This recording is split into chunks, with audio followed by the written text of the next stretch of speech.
رضی اللہ عنہ، ان کے والد کا نام ابو سفیان ہے اور ان کے دادا کا نام حرب ہے، تو گویا معاویہ بن ابی سفیان بن حرب، اور یہ قبیلہ بنو امیہ سے تعلق رکھتے ہیں، اس لیے انہیں اموی کہا جاتا ہے، اور قریش سے ہیں اس لیے قریشی کہا جاتا ہے۔ یہ فتح مکہ کے موقع پر یا فتح مکہ سے کچھ پہلے اسلام لائے ہیں، اور چونکہ یہ لکھنا پڑھنا جانتے تھے اس لیے نبی کریم صلی اللہ علیہ وسلم نے ان سے وحی کی کتابت بھی کروائی، یعنی قرآن پاک جب نازل ہوتا تھا تو جو لکھنے والے صحابی موجود ہوتے تھے کسی کو بلا کے اللہ کے نبی صلی اللہ علیہ وسلم حکم دیتے تھے کہ اس کو لکھ لو، تو کسی پتے پہ لا کے لکھ لیا، کسی پتھر پہ لا کے لکھ لیا، تو اس پہ لکھ لیا جاتا تھا۔ تو اسی طرح سے معاویہ رضی اللہ عنہ بھی ان صحابہ میں سے تھے جو کہ لکھنا پڑھنا جانتے تھے اور جنہوں نے قرآن پاک کو اپنے ہاتھوں سے لکھا، تو یہ کاتب وحی ہیں۔ ان کی وفات رجب کے مہینے میں ہوئی، سن 60 ہجری میں، سن 60 ہجری میں رجب کے مہینے میں ہوئی، جبکہ یہ 80 سال کی عمر کو پہنچ چکے تھے۔ یہ ان کی زندگی کے بارے میں مختصر بیان ہے، اور یہیں سے آپ وہ بات بھی یاد کر لیں ہلکا سا کہ رجب کے مہینے میں بعض لوگ ایک کنڈا منا کر کے خوشی مناتے ہیں، تو اہل علم نے لکھا ہے کہ وہ معاویہ رضی اللہ عنہ کی دشمنی میں انہوں نے یہ بدعت ایجاد کر رکھی ہے۔ بہرحال معاویہ رضی اللہ عنہ نے بہت سارے صحابہ سے بھی روایت کیا ہے، اور اس میں سے نبی کریم صلی اللہ علیہ وسلم سے تو احادیث انہوں نے روایت کی ہی کی ہیں، ابو بکر رضی اللہ عنہ سے بھی ان کی روایات ہیں، عمر رضی اللہ عنہ سے بھی ان کی روایات ہیں، اور اپنی بہن ام حبیبہ رضی اللہ عنہا سے بھی ان کی روایت ہے۔ ام حبیبہ رضی اللہ عنہا نبی کریم صلی اللہ علیہ وسلم کی زوجہ مطہرہ ہیں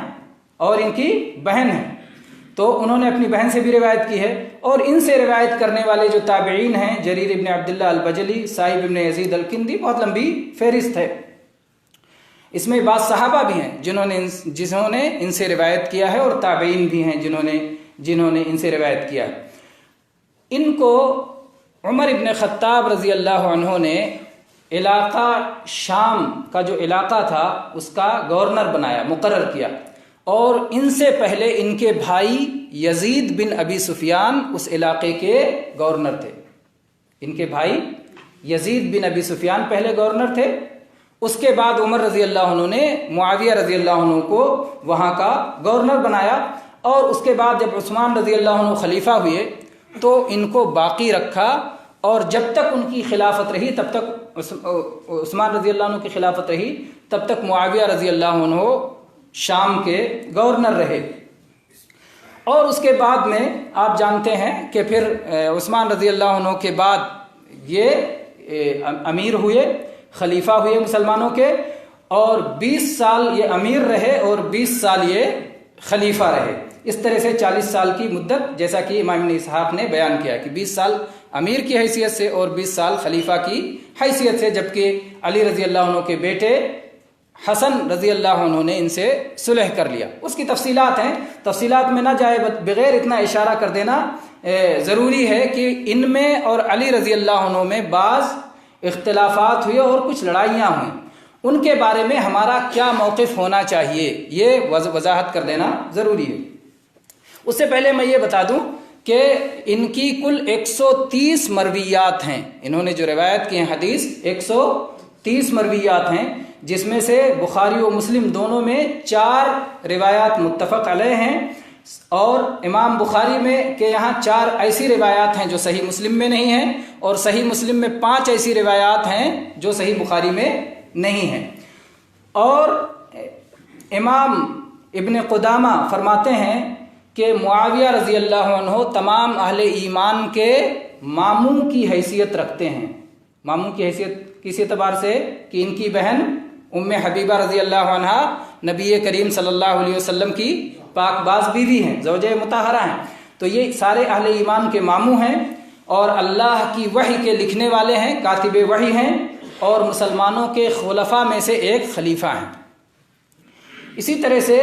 امام طحاوی رحمہ اللہ، جن کی عقیدہ کی بہت معروف کتاب ہے شرح العقیدۃ الطحاویہ، اس میں لکھتے ہیں کہ مسلمان بادشاہوں میں سب سے پہلے بادشاہ معاویہ رضی اللہ عنہ ہیں۔ خلفائے راشدین 4 ہوئے،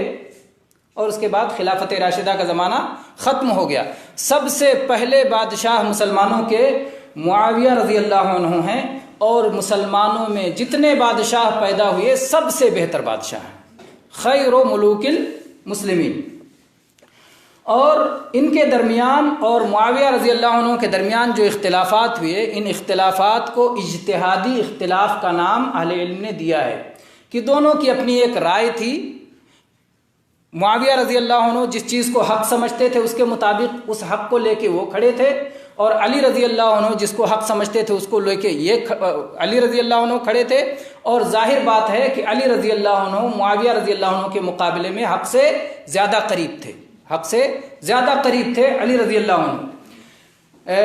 لیکن آپ یہ بات یاد رکھیں کہ اللہ کے نبی کریم صلی اللہ علیہ وسلم نے فرمایا ہے کہ جب بھی کوئی مجتہد اجتہاد کرتا ہے، اگر اس کا اجتہاد درست ہوتا ہے تو اسے ڈبل ثواب ملتا ہے، ایک اجتہاد کرنے کا ثواب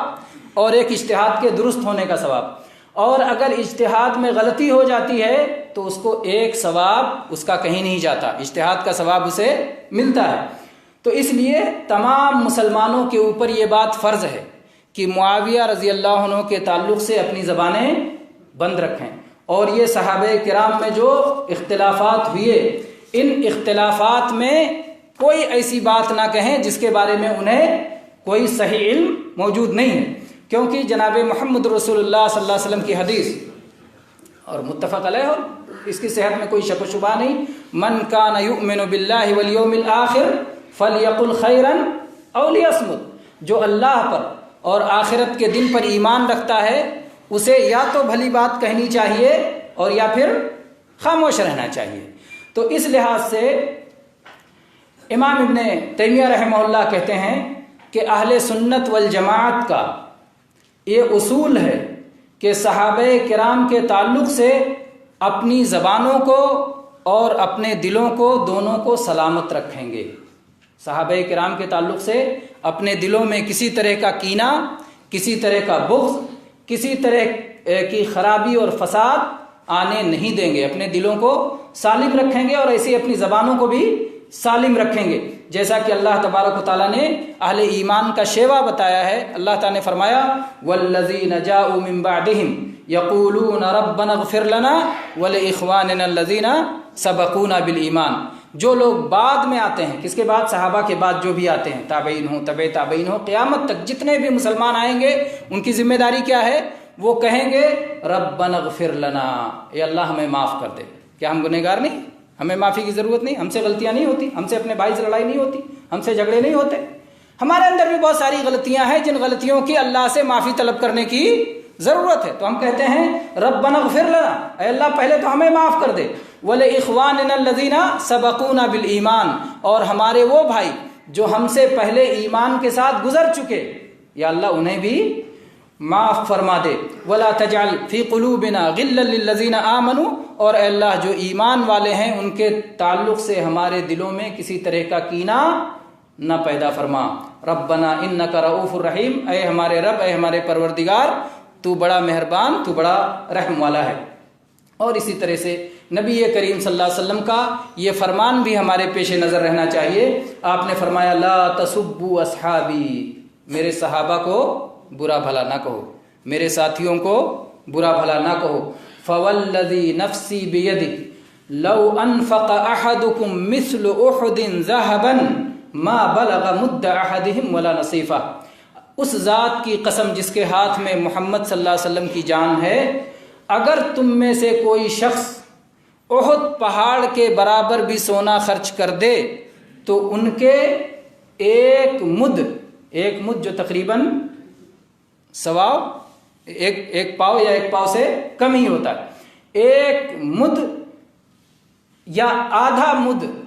کے برابر بھی نہیں پہنچ پاؤ گے۔ احد پہاڑ کے برابر بھی سونا خرچ کر کے انہوں نے جو ایک مد یا آدھا مد اللہ کی راہ میں غلہ خرچ کیا تھا اس کو بھی نہیں پہنچ پاؤ گے۔ تو جب یہ ہمارا درجہ ہے تو پھر ہمیں کیا حق پہنچتا ہے کہ ان صحابہ کرام کے بارے میں اپنی زبان کو غلط طور سے حرکت دیں۔ اسی طرح سے امام طحاوی رحمہ اللہ کہتے ہیں کہ اس سے زیادہ گمراہ اور کون شخص ہو سکتا ہے کہ جو ایمان والوں میں سب سے بہتر لوگ، جن کو اللہ تعالیٰ نے سب سے پہلے ایمان لانے کا موقع عطا فرمایا، اور جو اللہ کے ولیوں کے سردار کا درجہ رکھتے ہیں، نبیوں کے بعد جن کا سب سے بڑا درجہ ہے، ان کے بارے میں جن کے دلوں میں کینہ کپٹ ہو، ان سے زیادہ بدترین لوگ اور کون ہو سکتے ہیں۔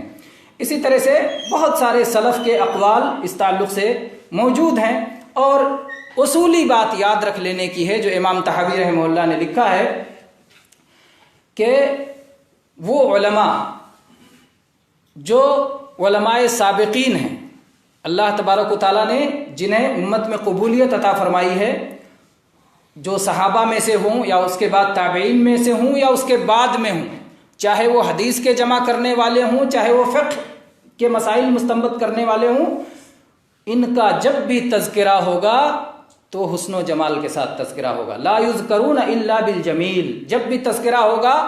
تو ان کا برائی کے ساتھ تذکرہ، عیوب کے ساتھ تذکرہ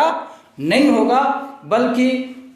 جو شخص ان کا برائی کے ساتھ ذکر کرے وہ سمجھ لو کہ وہ راہ راست سے ہٹا ہوا ہے۔ تو یہ اہل علم کا طریقہ ہے، اور یہ اللہ تعالیٰ نے ہمارا طریقہ بتایا اس آیت کی روشنی میں، ربنا اغفر لنا ولاخواننا الذین سبقونا بالایمان۔ تو کوئی بھی، چاہے ائمہ فقہ ہوں، امام ابو حنیفہ رحمہ اللہ، امام شافعی رحمہ اللہ، امام مالک رحمہ اللہ، امام احمد ابن حنبل رحمہ اللہ، یا ائمہ حدیث ہوں، امام بخاری، امام مسلم، امام ترمذی، امام ابو داؤد، امام نسائی، امام ابن حبان، امام ابن خزیمہ، امام دارمی، اور اسی طرح سے امام طبرانی، اور جو دوسرے ائمہ، امام ابن عبد البر، اور جو دوسرے امام ابی اعلیٰ، بہت سارے جو ائمہ حدیث ہیں، تو چاہے ائمہ حدیث ہوں، چاہے ائمہ فقہ ہوں، چاہے جو ہے ائمہ فتویٰ ہوں، جو بھی ہوں، ان کا خیر کے ساتھ نام لیا جائے گا، شر کے ساتھ ان کا نام نہیں لیا جائے گا۔ اور امام احمد رحمہ اللہ سے ایک بار پوچھا گیا کہ علی رضی اللہ عنہ اور معاویہ رضی اللہ عنہ میں جو اختلافات ہوئے اس کے بارے میں آپ کیا کہتے ہیں؟ تو انہوں نے قرآن کی ایک آیت پڑھی، سورہ بقرہ میں جو ہے 134 نمبر کی آیت، تلک امۃ قد خلت لہا ما کسبت ولکم ما کسبتم ولا تسألون عما کانوا یعملون، کہ یہ امت تھی جو گزر گئی، انہوں نے جو کیا تھا وہ ان کے لیے ہے، اور جو تم کرو گے وہ تمہارے لیے ہے، اور تم سے ان کے بارے میں سوال نہیں ہوگا۔ اسی طرح سے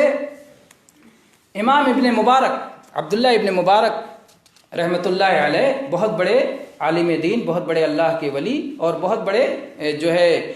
نیک بزرگ اور محدث گزرے ہیں، ان سے معاویہ رضی اللہ عنہ کے بارے میں پوچھا گیا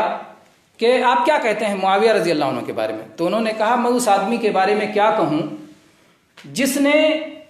نبی کریم صلی اللہ علیہ وسلم کے سمیع اللہ لمن حمدہ کہنے کے بعد ربنا ولک الحمد کہا ہے۔ نبی کریم صلی اللہ علیہ وسلم نے کیا فرمایا؟ سمیع اللہ لمن حمدہ،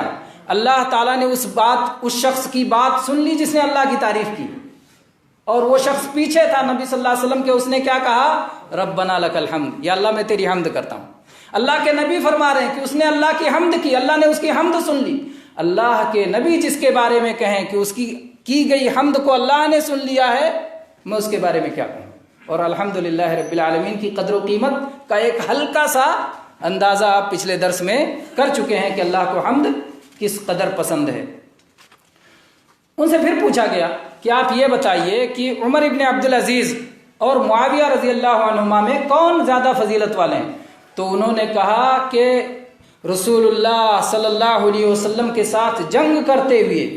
معاویہ رضی اللہ عنہ کے نتنوں میں، ناک کے اندر جو غبار، جو دھول اڑ کے گیا تھا، وہ دھول عمر ابن عبدالعزیز رحمہ اللہ سے افضل ہے۔ عمر ابن عبدالعزیز رحمۃ اللہ علیہ کا زہد اور ان کی دنیا سے بے رغبتی اور ان کا عدل و انصاف، یہاں تک کہ بہت سارے لوگوں نے انہیں 5واں خلیفہ راشد قرار دیا ہے، یہ سب کچھ ہونے کے بعد انہیں صحابی کا درجہ حاصل نہیں ہے، اور یہ کہہ رہے ہیں عبداللہ ابن مبارک رحمۃ اللہ علیہ کہ صحابی کا درجہ ہونا تو دور کی بات، صحابی نے نبی کریم صلی اللہ علیہ وسلم کے ساتھ جنگ میں جو غبار ان کے ناک میں اڑ کے گئی، اس غبار کا درجہ بھی نہیں پا سکتے۔ تو یہ جو ہے صحابہ کی قدر ہے اہل علم کے یہاں۔ اسی طرح سے